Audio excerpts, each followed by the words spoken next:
मैं चाहता हूं अब आप सब ध्यान दें।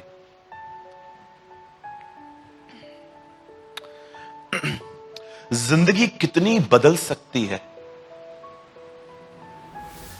लाइफ कितना चेंज हो सकता है, सिर्फ एक काम किया जाए, सही बातों पे ध्यान दिया जाए। आपको पता है जीवन बहुत खूबसूरत बन सकता है अगर हम अपने लाइफ में एक डिसिप्लिन रखें। बोलिए डिसिप्लिन। बहुतों को सुबह उठने का डिसिप्लिन है, दुआ का डिसिप्लिन है, गार्डन में घूमने का डिसिप्लिन है, पर बहुत कम लोग हैं जो सोचने के डिसिप्लिन में चलते हैं कि मन में आने वाली हर बात को मैं अपने अंदर न रख के उसे निकाल दूं। मैंने रायपुर में जब मैं वहां पर था तब मैंने एक वचन पढ़ा जो मुझे बहुत ही अच्छा लगा और मुझे लगा कि मुझे ये कलीसिया के साथ शेयर करना चाहिए। आपने देखा जब इज़राइल के लोग मिस्र से लेके कनान जा रहे थे तब बाइबल कलाम पाक कहता है, परमेश्वर का वचन कहता है कि एक ऐसी जगह पर आई जहां पर उन्हें पानी नहीं मिला और पानी न मिलने के कारण जब उनका गला सूखने लगा तो वो इरिटेट हो गए और इरिटेशन में आके उन्होंने मूसा को बहुत ही उल्टी सीधी बातें कही। और आप सदैव जानते हो जो व्यक्ति परमेश्वर के साथ चले अगर उसके खिलाफ कोई कुछ करेगा तो उनकी ओर से खुदा लड़ता है। You know very well. इसीलिए मैं हमेशा कहता हूं जो लोग सच्चाई से परमेश्वर की सेवा करते हैं, अगर आपको लगता है ना कि वो आपसे कुछ गलत कर रहे हैं, आप उनसे जाके बात कर लो, लेकिन जगह जगह उनका नाम न खराब करो। मैं आपको सच कहता हूं परमेश्वर आपसे व्यवहार करेगा। ये मैं नहीं कहता हूं कि परमेश्वर का वचन कहता है। यू नो इज़राइली जो थे वो परमेश्वर के खिलाफ बहुत कम, उसके दास के खिलाफ बहुत कुछ करते थे। एक दिन जब वो मिस्र से लेके कनान जा रहे थे, एक ऐसी जगह आई जहां पर उन्हें पानी नहीं मिला, उनका गला सूखने लगा और इरिटेशंस में आके इरिटेट होके उन्होंने मूसा को कहा, बहुत ही उल्टी सीधी बातें कही। तब प्रभु ने उन्हें दंड देने के लिए लिखा है बहुत ही जहरीले सांपों को भेजा और ऐसा लिखा है एक ही दिन में 21,000 मर गए। और जानते हो मरने के बाद क्या हुआ? मूसा को तरस आया इन लोगों पे, ये कैसे लाशें गिर रही हैं। इतने सारे 21,000 समझते हैं आप? 21,000 it's not a small amount. You know उसके बाद जब मूसा ने खुदावन से कहा कि प्रभु इन्हें ठीक कर, परमेश्वर इनको डायरेक्ट हील कर सकता था, लेकिन फिर भी परमेश्वर ने उन्हें एक बात कही, एक काम करो, एक लकड़ी लो, उस पर पीतल के सांप को चढ़ाओ और जो कोई उसे देखेगा वो शिफा पाएगा, वो चंगा हो जाएगा। क्या आपने ये मिरेकल देखा? जब उन्होंने वहां ध्यान दिया जहर ने काम करना बंद कर दिया। वाह अमेजिंग। जैसे उन्होंने उस क्रूस को देखा, जो जहर ऑलरेडी बॉडी में था, उस जहर ने अपना जहर छोड़ दिया, वो एक नॉर्मल लिक्विड बन गया।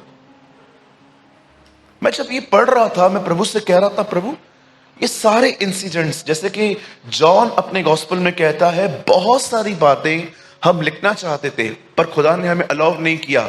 अगर हम वो एक एक बात लिखते तो एक ऐसी किताब बन जाती जो सारे संसार में नहीं समाती। तो सोचो खुदा ने लाखों बातें अलाउ नहीं की, ये बातें परमेश्वर ने क्यों अलाउ की कि हम पढ़ें? आपको परमेश्वर समझाना चाहता है बहुत कुछ भीतर और बाहर बदल जाएगा। अपने ध्यान को ट्रेन करो इन दिनों में। आप किसके पास से बैठे हो ना और वो यहां वहां की बात कर रहा है, कुछ मत कहो उसको, बोलने दो उसको जो बोलना है। आप अपने आप को ट्रेन करो कैसे माइंड डाइवर्ट किया जाता है, बोलता रहे। प्रॉब्लम क्या होता है, जब हम कान लगाते हैं ना, तब बातें हमारे अंदर घुसती हैं और सेम लाइफ हमारे अंदर भी आती है। ये कर रहा है, मैं क्यों ना करूं। मैं आज जब मैं आ रहा था, पता नहीं क्यों सब मुझे ही मिलते, एक से एक मिलते हैं हमेशा, कभी सोने ही नहीं देते मुझे प्लेन में। मैं आज आ रहा था, मेरे दोनों तरफ ऐसे लोग बैठे थे, उनकी बातें खत्म ही नहीं हो रही थी। एक पीछे बात कर रहा था, एक साइड पे बात कर रहा था। अब मुझे नींद ही नहीं आ रही थी। मेरा मन कर रहा था मैं इनको कहूं कि प्लीज ब्रदर थोड़ी देर शांत हो जाओ ना। एक तरफ मैम थी, एक तरफ अंकल थे। तब मुझे प्रभु ने कहा, तू मुझे देख, छोड़ इनको। थोड़ा हल्का हो गया। फिर और एक गीत गाना चालू किया। मयूर गाते हैं वो गीत गाना चालू किया। मैंने प्रभु को कहा, करता हूं मैं तेरी चिंता, तू क्यों चिंता करता है। मैंने कहा तू मेरी चिंता करता है ना, इनको सुला। आपको पता है, गीत गाते गाते गाते नींद आ गई। और जानते हो मुझे किसने जगाया? उन्होंने कहा भाई साहब उठिए। मैं सोच रहा था अगर हम अपना ध्यान बदलें, क्या कुछ नहीं हो सकता। प्रॉब्लम ये होती है, हम हमारे लाइफ में जो गलत होता है ना, हम उसमें घुस जाते और पूरे गंदे होके बाहर आते, है ना। ट्रेन करो अपने आप को, परीक्षण दो अपने आप को। मुझे हर जगह हर चीज के बारे में, नॉनसेंस बातों के बारे में सोच के अपना दिमाग नहीं खराब करना है। अंकल दिनकरन हमेशा कहते थे, we are living in unthankful world. हम एक ऐसी दुनिया में रहते हैं, आप किसी के लिए कितना भी करो, अंत में आपको यह सुनने को मिलेगा ही, आपने क्या किया। अंकल दिनकरन ने अपने लाइफ में अपना माइंड ट्रेन कर दिया था। कुछ कितना भी कर, कितना भी तू कर किसी के लिए, लेकिन प्रतिफल की आशा खुदा से रख, अदरवाइज आप हर्ट होंगे। मुझे ये वचन बहुत अच्छा लगा कि जहर लिक्विड बन गया। सिर्फ उन्होंने क्या किया, वहां देखा, लिखा है वो ठीक हो गए। मेरे भाइयों, मेरी बहनों, आपकी जिंदगी की सबसे बड़ी प्रॉब्लम यह नहीं है कि आपके आसपास बुरा हो रहा है, आपके घर में आपके साथ बुरा व्यवहार हो रहा है, आपके चर्च के अंदर आपके साथ बुरा हो रहा है। आपका सबसे बड़ा प्रॉब्लम यह है, आप ध्यान दे रहे। That is your problem. This is your issue. मैंने कभी कभी देखा है, जब नए लोग नौकरी पे जाते हैं ना, उनको स्टाफ से बहुत तकलीफ होती है। जैसे नई नई नौकरी पे जाएंगे ना, फिर प्रेयर के लिए आते हैं, ब्रदर प्रेयर कर दो ना। क्या हुआ ब्रदर? ब्रदर बहुत पॉलिटिक्स है। ब्रदर क्या पॉलिटिक्स है? ब्रदर सबको 8 बजे छोड़ते हैं, मेरे को 10 बजे तक बिठाते। लंच के लिए भी बोलो तो ब्रदर पता नहीं क्या क्या करते हैं। आप सुनिए, आप अपने जॉब में कल जाइए फिर से, और जो आपसे पहले सीनियर्स है ना, आप जाके देखिए, उनके साथ भी सेम व्यवहार होता है, पर उनको फर्क क्यों नहीं पड़ता? क्योंकि वहां बैठ बैठ के उन्होंने अपने आप को समझा दिया है, ये तो नहीं सुधरने, अपने को ही सुधरना।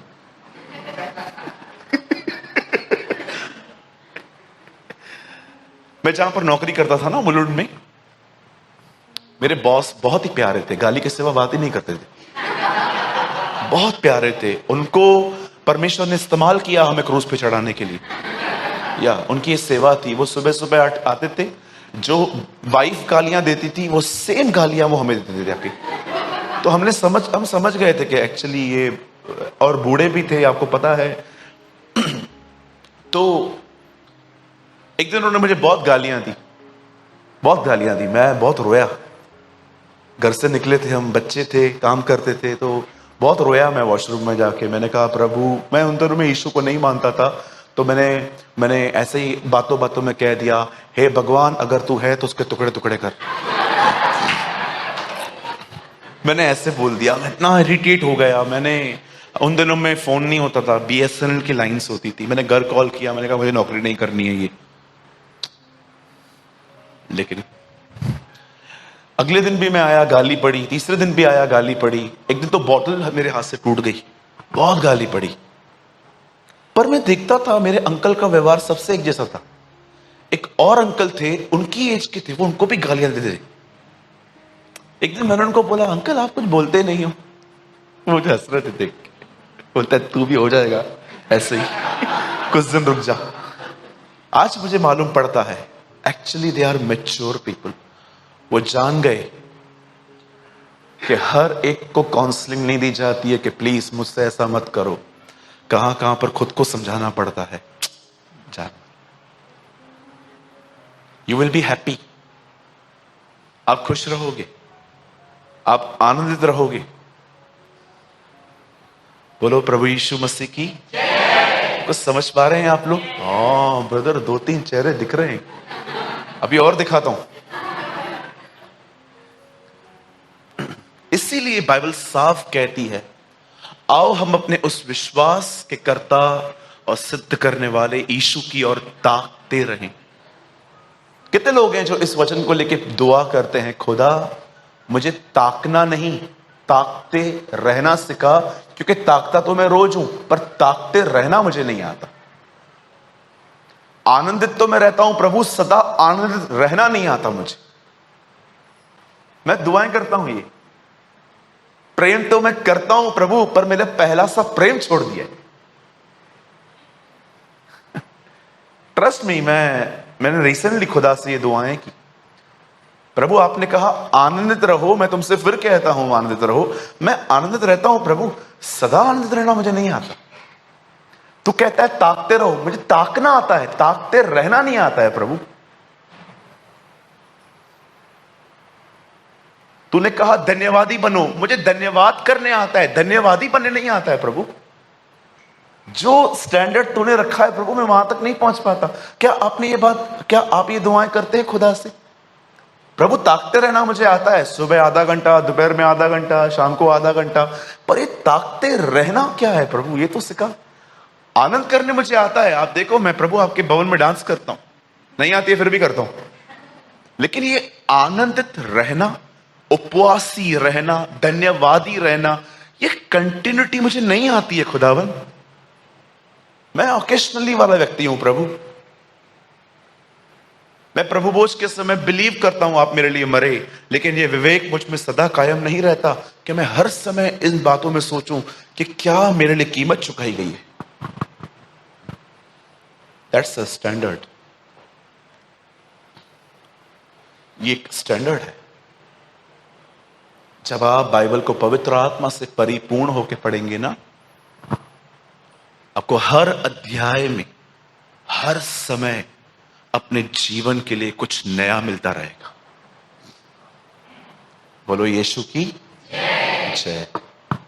अच्छा होगा, मैं आपको इस वचन को शुरू करने से पहले, आज हमें मीटिंग थोड़ी जल्दी पूरी करनी पड़ेगी।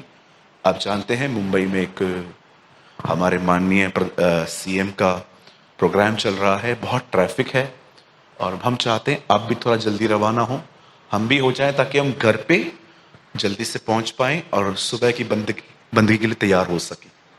आमीन। तो आइए, मैं आपसे पूछना मैं चाहता हूं, आप अपने पास वाले से कहिए, उन्हें कहिए ताकते रहना सीखो। आमीन। अब कहिए प्रभु मुझे ताकते रहना सिखाएगा। आमीन, आमीन, आमीन। Come on, give a good clap for Jesus.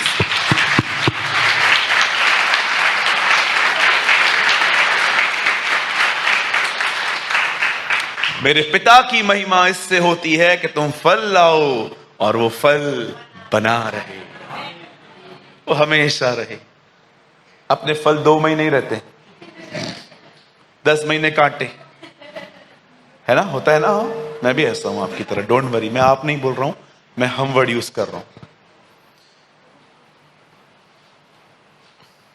चलिए हम स्टार्ट करते हैं। मैं चाहता हूं आप सब मेरे साथ ओपन करें the book of Romans, Romeo की किताब।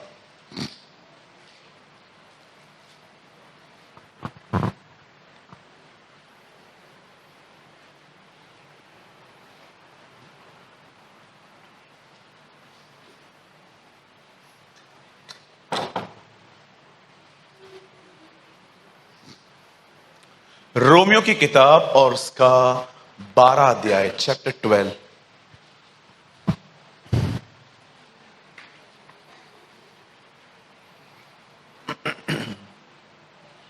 सुनिए, वचन को शुरू करने से पहले मैं आपको बताना चाहता हूं, आज का वचन सबके लिए है पर विशेष पुरानों के लिए है। मैंने डिसाइड किया है महीने में कम से कम एक सभा मुंबई में हम ऐसी रखेंगे अब, जो सिर्फ पुरानों के लिए हो। कभी कभी नए चेहरे देखकर मैं अपना माइंड डाइवर्ट कर देता हूं कि नहीं, मैं कुछ ऐसा प्रीच करूं जो सब समझ पाए, लेकिन मुझे नहीं लगता कि मेरी ये सोच सही है। मुझे लगता है कि हमें अपने परमेश्वर की अगुवाई में हमें अपनी सोच नहीं ले आनी चाहिए। तो मैंने डिसाइड किया कि मैं एटलीस्ट मंथ में एक सभा तो ऐसी लूं जिसमें मैं पुराने लोगों के लिए कुछ बात करूं, जिनको मैं इन दिनों में ठंडा देख रहा हूं। बोलिए ठंडा। अगर आप नहीं जानते हैं ठंडापन क्या होता है तो मैं आपको 1 मिनट में एक्सप्लेन कर देता हूं। अगर जीसस आपको एक्साइटेड नहीं करता, it means brother sister, you are a lukewarm. आप ठंडे पड़ चुके हैं। अगर आपको यीशु एक्साइटेड नहीं करता, अगर उसका उसका वचन आपको एक्साइटेड नहीं करता कि वाओ घर जाऊं, जल्दी दाल चावल खाऊं और उठाऊंगा किताब वचन पढ़ने के लिए, ओ मैं दुआ करके सोऊंगा, ओ मंडे आ रहा है मैं फास्टिंग करूंगा, अगर ये बातें आप में एक्साइटेड नहीं है लेकिन आपके ऊपर बर्डन सी बन गई हैं, फिर संडे कल नहीं जाओ, फिर कॉल करेंगे आए क्यों नहीं। That's not a Christianity. Please, इसलिए मैं आपसे कहता हूं आज के वचन को बड़े ध्यान से सुने। ये विशेष पुरानों के लिए है, नए लोगों के लिए भी है। बहुत ही सिंपल वे से मैं आपको एक्सप्लेन करूंगा इससे, और आपकी बाइबल में टिक भी होगा क्योंकि मैंने इसको कई बार प्रचार किया है, लेकिन आज मैं कुछ अलग बताना चाहता हूं। मैं चाहता हूं आप सब मेरे साथ खोलें the book of Romans chapter 12, Romeo की किताब और इसका 12वां अध्याय, और मैं आपके लिए पढ़ रहा हूं वर्स 1। यहां पर पॉल लिखता है, इसलिए हे भाइयों, मैं तुमसे परमेश्वर की दया सिमरण दिलाकर विनती करता हूं कि अपने शरीरों को जीवित और पवित्र और परमेश्वर को भावता हुआ बलिदान करके चढ़ाओ। यह तुम्हारी आत्मिक सेवा है। आपसे विनती है, आप जब भी इस हॉल में आए अपना फोन साइलेंट पे करके आए प्लीज। शायद आपको न पता हो, लेकिन मैं आपको अपने मुंबई के हमारे उल्लासनगर के चर्च का एक रूल बताता हूं जो हमने लास्ट संडे को हमने बिल्ड किया अपने चर्च में। ऑनेस्टली स्पीकिंग, मैं रूल्स देने में बिलीव नहीं करता। मुझे लगता है जहां पवित्र आत्मा है वहां पर लोग खुद ही सीखते हैं सब कुछ।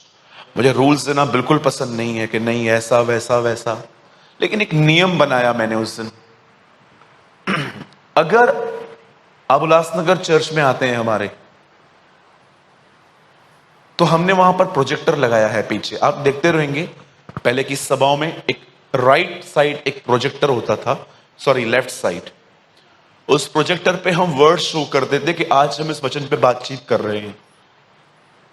अगर वचन ऑलरेडी वहां लगा हुआ है तो चर्च में मोबाइल क्यों खुल रहा है? It's simple. जिनके पास हार्ड कॉपी है मेरी तरह, वो खोल सकते हैं, जैसे आप में से बहुत लोग लेकर आए हैं, ये बच्ची लेकर आई है। लेकिन जिनके पास नहीं है तो वो उनको क्या करना चाहिए? प्रोजेक्टर पे पढ़ना चाहिए। इट मींस चर्च के अंदर मोबाइल खोलना ही नहीं चाहिए। क्या होता है मैं आपको बताना चाहता हूं। आजकल फोन में बहुत काम है, उसमें आपका फेसबुक है, व्हाट्सएप है, बैंकिंग है, शॉपिंग है, बहुत सारे नंबर्स हैं, आपके कॉन्टेक्ट नंबर हैं। तो बहुत बार हम समझ ही नहीं पाते हैं कि एक्चुअली हम फिजिकली यहां हैं, लेकिन हम मेंटली अपने पॉकेट में रखे हुए फोन से जुड़े हुए हैं। इसीलिए जिस आत्मा से वचन को लेना चाहिए, उस आत्मा से। अब देखो, अभी यहां पर आप बैठे हो और एक फोन आने वाला है 7:45 वचन चल रहा है, 7:45 हो गए, 8 में 10 कम, फोन क्यों नहीं आया यार? चल छोड़ यार, बाद में देखते। लेकिन 5 मिनट के बाद देखो, जब 8 में 5 कम होंगे ना, आज पगार नहीं आया, कल घर वाले निकाल देंगे यार। आप देखो, इसीलिए लिखा है बाइबल के अंदर, साफ लिखा गया है, जब तुम अपने सारे मन से मुझे ढूंढोगे तब मैं तुम्हें मिलूंगा। सारे मन से ढूंढने का मतलब क्या होता है? आपके मन में कुछ भी नहीं, सिर्फ वो। कितने लोग चाहते हैं आने वाले दिनों में मुंबई में भी ऐसा किया जाए?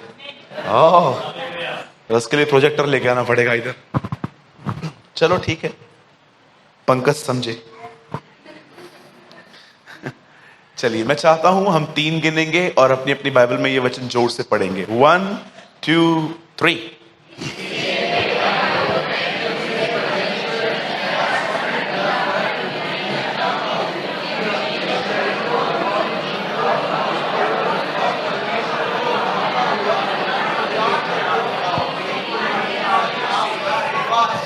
ओके, मैं चाहता हूं अब आप सब सामने देखें।